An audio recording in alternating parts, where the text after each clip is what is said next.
Quinta corsa, premio Nicheros BF, 4 anni al via, sono in 11, 1 ZBB, 2 Zarparlante, 3-0 Giulia, 4-0 Fotojov, 5 Zambla Alta, 6 Zagara di Masval, in seconda fila 7 Zigzag OP, 8 Zenith Mow, 9 Flushing, 10 Zorador, 11 Zippo Starlight, su Zagara di Masval, Antonio Velotti.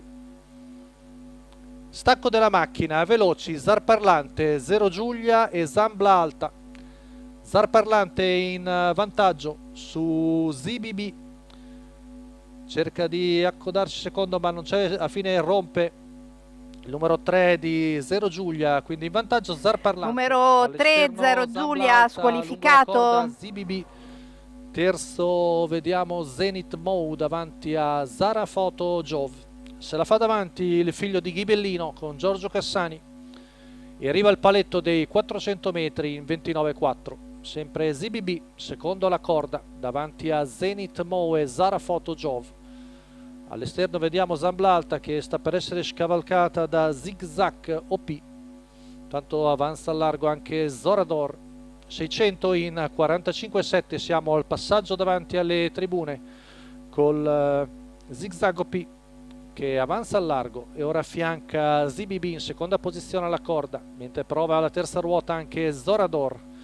Passaggio davanti alle tribune in 15,4, viene fuori in primo giro in 1,1,1 con Zarparlante affiancato da Zigzag OP, poi ZBB, ora affiancato da Zorador che va in seconda pariglia, sempre Zenith Mow terza alla corda, il chilometro in 1,16,4, retta di là col figlio di Ghibellino che cerca di difendersi da Zigzag OP.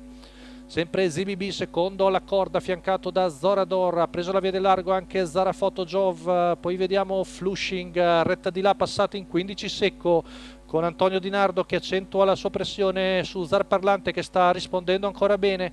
Prova la terza ruota Zorador, dal retrovia avanza anche il Sauro Flushing, ancora tutto da giocare a 200 metri dal termine, ultima curva passata in 15,7, sono tutti un po' stanchi. Zarparlante si arrende a Zigzag OP, poi avanza Zorador, al largo di tutti anche Flushing, ultimi 50 metri, Zorador scavalca Zigzag OP e viene a vincere, mentre finisce forte anche Flushing, poi ZBB. 1,15,9 la media al chilometro e la vittoria di Zorador. Roberto Vecchione, il training di Stefano Tranchina.